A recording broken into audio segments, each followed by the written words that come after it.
معلش في بقى حته ملحوظه صغيره هي برضو تتفوق فيها الستات، طبعا ده متفوقين في كل حاجه. متفوقين في كل حاجه طبعا يعني فكره اللي هو الم العضلات او بيسموه الفايبروميالجيا، انا ما اعرفش بقولها صح ولا لا، لان ناس كتير بتقولها بطرق مختلفه، بس المصطلح ده برضو ظهر ترند كده.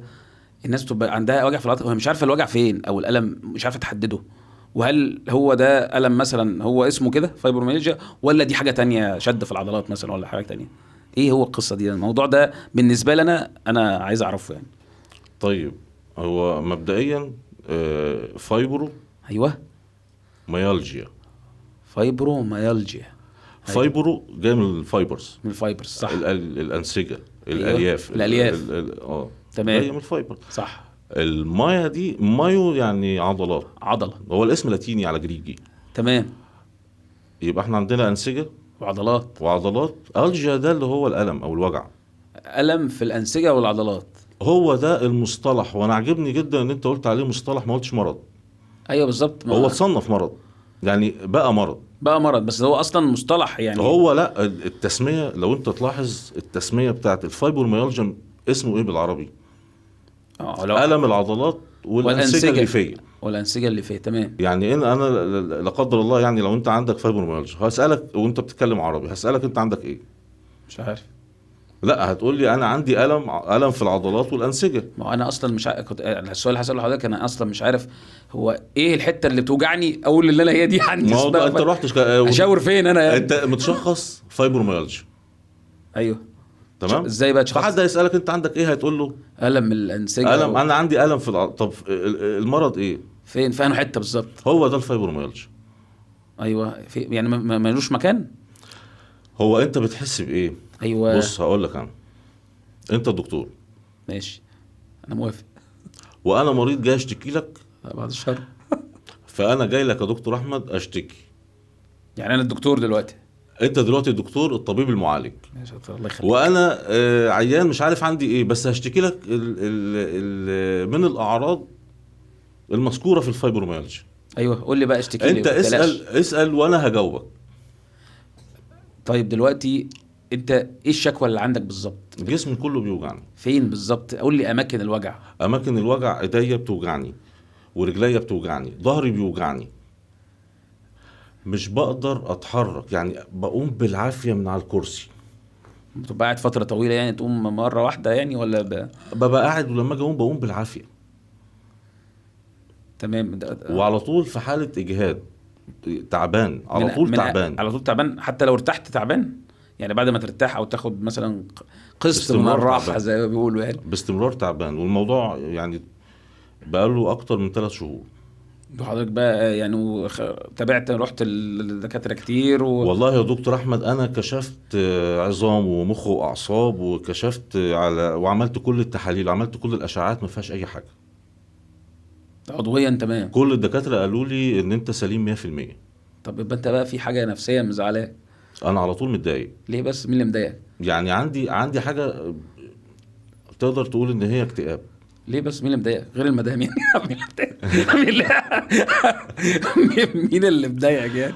هو انا ما اعرفش، بس انا حاسس باكتئاب، ونفسيتي مش كويسه، وبقالي فتره على كده، ونومي مش منتظم. النوم مش نومي مش منتظم، يعني كتير بيجي لي ارق، بفضل صاحي لحد الصبح، خش الحمام كذا مره. انا ما عنديش اي حاجه، كشفت برضو يعني ما فيش اي مشكله، بس بحتاج اخش الحمام كذا مره، زي التوتر بتاع الامتحانات، لما تبقى عندك امتحان او عندك حاجه مهمه فبيحصل لك توتر يخليك تخش الحمام كذا مره. حاسس ان انت محطوط تحت ضغط يعني؟ لدرجه ان بطني بيتكركب، وعندي مشاكل في القولون كتير. قولون عصبي كمان؟ القولون العصبي ده سببه النفسيه، مع الاعراض دي برضو ممكن تكون. انا حاسس ان نفسيتي مش كويس. لو عالجنا بقى موضوع الحاله النفسيه ديت، اظن كل الاعراض دي هتختفي. ممكن يكون الجسم بيستجيب للحاله النفسيه، بيديك اشاره يعني عن طريق الالام اللي بيطلعها دي، بيقول لك ان انت محتاج تحسن من نفسيتك. اقول لك على حاجه برضو، انا قريت كتير عن الاعراض اللي عندي، لقيت ان الفايبروميالجيا هي اقرب حاجه للحاله اللي انا بمر بيها.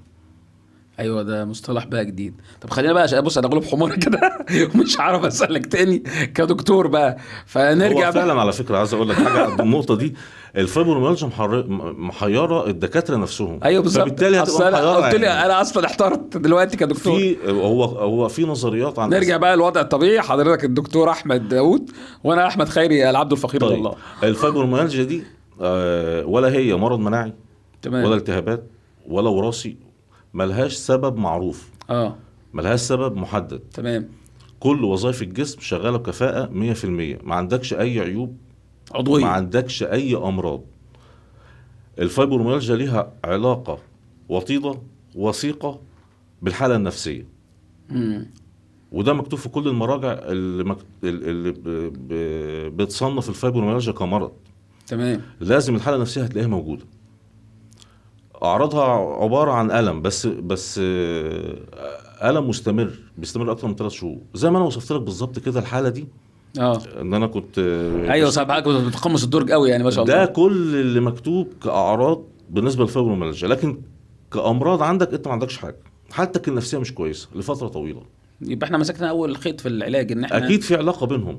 نحسن بقى الحاله النفسيه ايا كان الاسباب او انت عايز تحل المشكله. ايوه عايز تعالج الفايبروميالجيا. صح. علاج الفايبروميالجيا باختصار شديد حاجه اسمها سيمتوماتيك تريتمنت، يعني علاج اعراض. علاج اعراض. انا عندي مثلا الم تاخد مسكن. صح. عندي ارق تاخد منوم. صح. عندي اكتئاب هتاخد مضاد الاكتئاب. صح. في ادويه قال لك ده مثلا ده دراج اوف تشويس، هو هتعالج كذا حاجه، هي منها بعض الاعراض اللي فيها الم من الاعصاب، اكتئاب. في ادويه بتعالج كذا حاجه من الحاجات دي، فليها ادويه بس كلها علاجات للاعراض، لان انت مش مشخص المرض. ولو شخصته انت مش عارف سببه. تمام. عشان تعالج اي مرض في الدنيا لازم تعرف سببه، لازم تعرف هو جاي منين رايح فين فتقدر تعالجه. فبالتالي علاجه لحد دلوقتي علاج للاعراض. علاج للاعراض ده باختصار جدا الفايبروميالجيا.